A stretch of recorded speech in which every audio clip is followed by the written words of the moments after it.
पिछले व्याख्यानों में हमने उपभोक्ता के संदर्भ में अध्ययन किया था।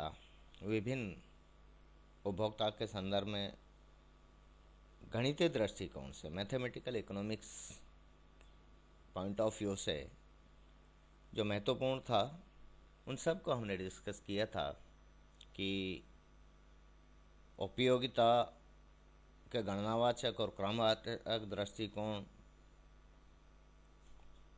एक उदासीनता वक्र और उदासीनता वक्र की विशेषताएं, उपभोक्ता का संतुलन, मांग की लोच, उसके अलावा स्लट्सकी समीकरण, जो भी हमारे सिलेबस के पार्ट हैं उन सब को हमने डिस्कस किया था। बाकी कुछ चीज़ें ऐसी हैं जो आपके सिलेबस में नहीं है तो उनको हमने छोड़ दिया है। आज हम इस व्याख्यान में और इससे आगे अब हम उत्पादन का अध्ययन करेंगे। उत्पादन के सिद्धांत, थ्योरी ऑफ फर्म, इनका अध्ययन करेंगे। जब भी हम उत्पादन का अध्ययन करते हैं तो सबसे पहला हमारे सामने जो आता है वह होता है उत्पादन फलन, प्रोडक्शन फंक्शन। तो उत्पादन फलन होता क्या है? अगर हम उसको परिभाषित करने का प्रयास करें तो एक उत्पादन फलन उत्पादन के साधनों और उत्पादन की मात्रा के बीच भौतिक या तकनीकी या फलनात्मक संबंध को दर्शाता है।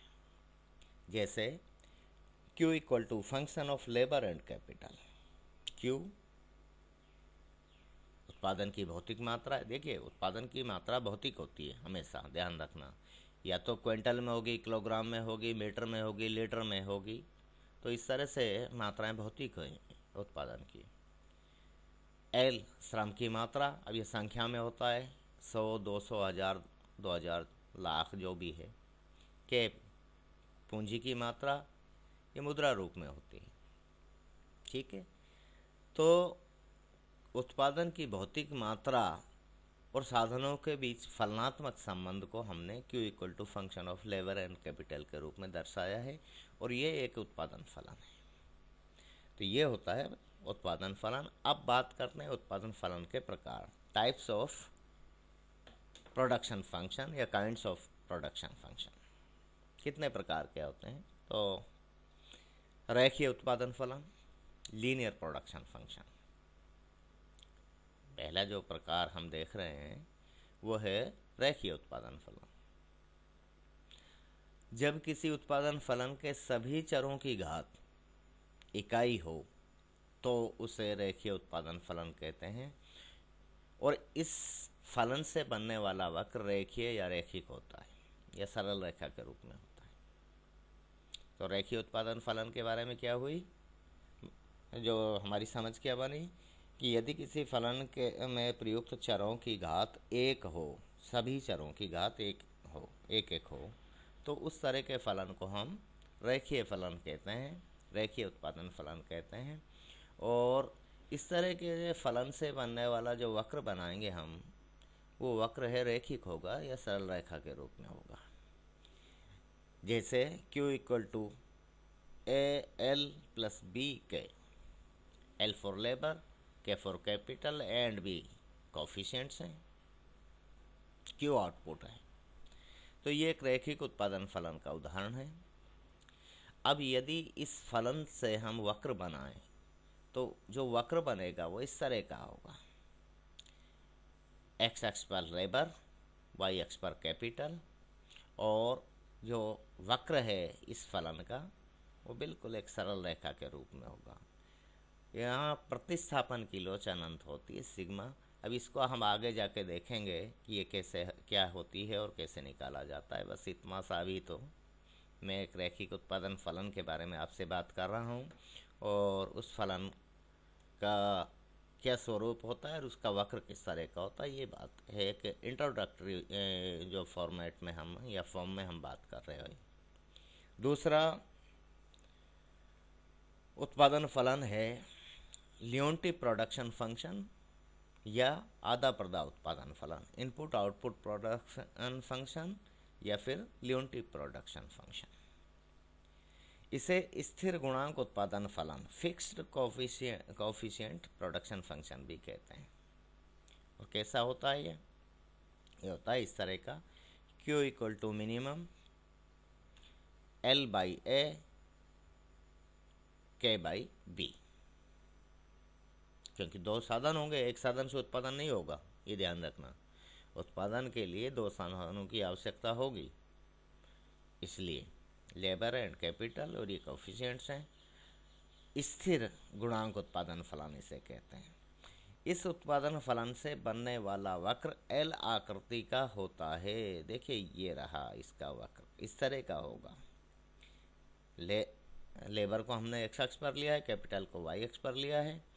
तो ये जो उत्पादन फलन है इसका वक्र इस तरह का होगा, लीएनटी प्रोडक्शन फंक्शन का। सिग्मा इक्वल टू 0, साधन प्रतिस्थापन की लोच 0 है, क्योंकि यहाँ साधनों का प्रतिस्थापन संभव होता ही नहीं है। एक निश्चित अनुपात में साधनों को प्रयोग किया जाता है, इसलिए इसका वक्र है जो, अब आप देखो प्रतिस्थापन संभव है क्या? बिल्कुल भी नहीं है। आगे जाके और ये सारी चीज़ें क्लियर हो जाएंगी, या फिर आपने माइक्रो इकोनॉमिक्स में पढ़ा है तो वो भी याद होगा, नहीं है तो आगे जाके हमारे जब भी हमारे सामने ये चीज़ें डिटेल में आएंगी हम डिस्कस करेंगे। ठीक है। नेक्स्ट प्रोडक्शन फंक्शन है वो है कॉब डगलस उत्पादन फलन। ये बड़ा इम्पोर्टेंट है, CDPF, Cobb Douglas production function बहुत महत्वपूर्ण है, मैथमेटिकल इकोनॉमिक्स में भी और माइक्रो इकोनॉमिक्स में भी। इस प्रोडक्शन फंक्शन का बहुत उपयोग हम लोग करते हैं और यहाँ तो हम बहुत करने वाले हैं। Q equal to A L raise to power alpha K raise to power beta, ये कॉब डगलस प्रोडक्शन फंक्शन या कॉब डगलस उत्पादन फलन है। अब यहाँ देखिए जो आप ये चर काम में ले रहे हैं ये क्या है? Q तो आउटपुट है, उत्पादन, A कुशलता प्राचल है, efficiency parameter, labour and capital L and K, alpha and beta ये शेयर पैरामीटर हैं, अंश प्राचल हैं, और अल्फा और बीटा दोनों ही, अल्फा का मान भी 1 से कम होगा, बीटा का मान भी 1 से कम होगा, लेकिन ये धनात्मक होंगे दोनों, ये खास बात है इनकी। अल्फा एंड बीटा को श्रम हुए पूंजी की उत्पादन लोच के रूप में भी जाना जाता है। Output elasticity of labour and capital,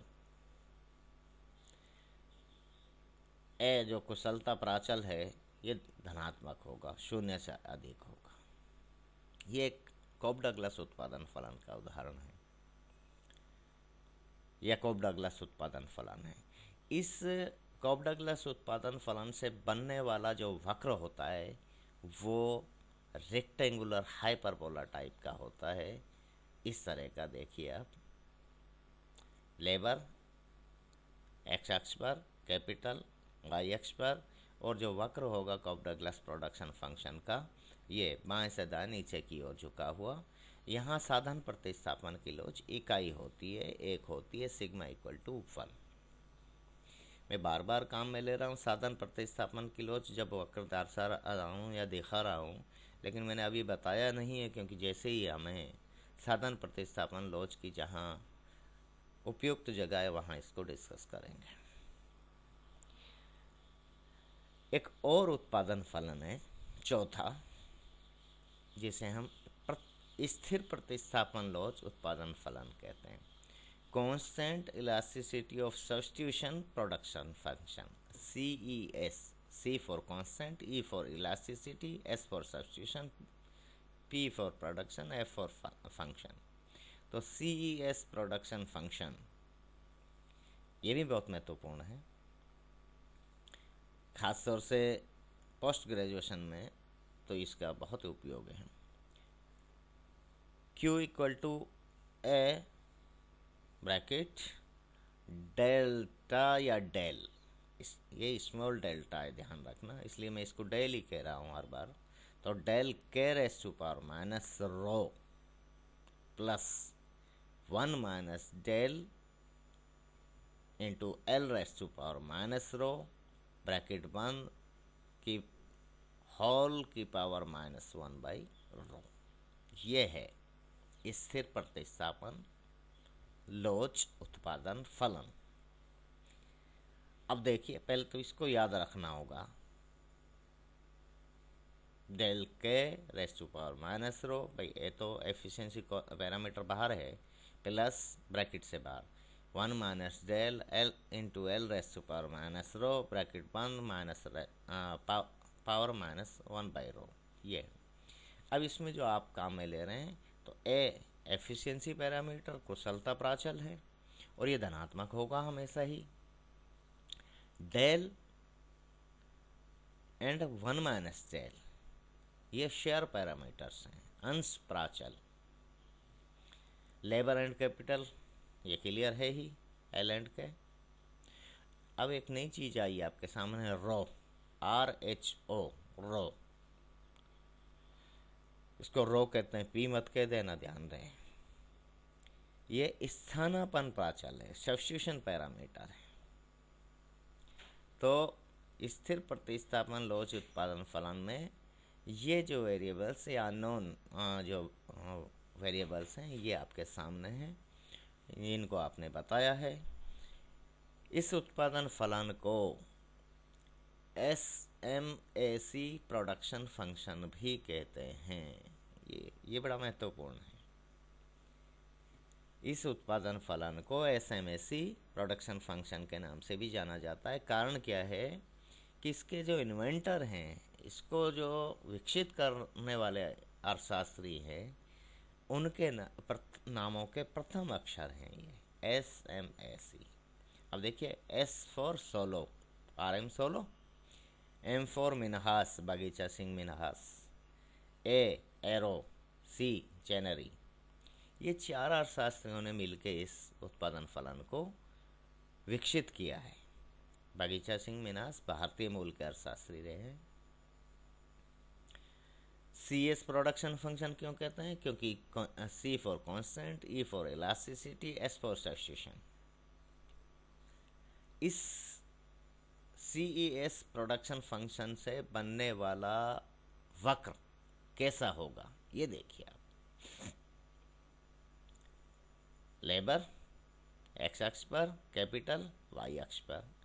इससे जो प्रोडक्शन फंक्शन, इस प्रोडक्शन फंक्शन से जो वक्र बनेगा वो 3 ही तरह के होंगे। रैखिक भी हो सकता है और बाएं से दाएं ऋणात्मक ढाल का भी हो सकता है और एल शेप का भी हो सकता है। ये निर्भर करता है सब्स्टिट्यूशन पैरामीटर पर। सब्स्टिट्यूशन पैरामीटर कितना है, उसका मान क्या है, उस पर निर्भर करता है। यदि सब्स्टिट्यूशन पैरामीटर यानी प्रतिस्थापन प्राचल या रो का मान 1 है, तो CS प्रोडक्शन फंक्शन से बनने वाला वक्र है रैखिक होगा। रो का मान 0 है, तो उस स्थिति में से जो वक्र है वो बाएं से दाएं, नीचे की ओर या ऋणात्मक ढाल का होगा। और यदि सब्स्टिट्यूशन पैरामीटर या स्थानापन्न प्राचल रो का मान अनंत है, तो उस स्थिति में एल आकृति के वक्र बनेगा। अब प्रतिस्थापन की लोच सिग्मा जो है, इसमें इस संदर्भ में बात कर रहा हूँ। CES प्रोडक्शन फंक्शन या SMAC प्रोडक्शन फंक्शन में साधन प्रतिस्थापन की लोच 1/1 प्लस रो होगी। तो ये हमने विभिन्न प्रकार के उत्पादन फलन जो हम काम में लेंगे उनके बारे में बात की है। इनको समझिए, समझ के इनको लिखिए ताकि आपके प्रैक्टिस में आ जाए।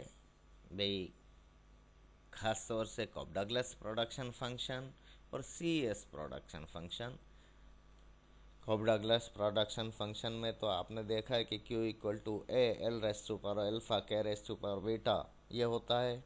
और CES प्रोडक्शन फंक्शन या SMSE production function Q equal to A बड़ा bracket del K raise to power minus rho plus 1 minus del L raise to power minus rho की होल पावर माइनस 1/रो।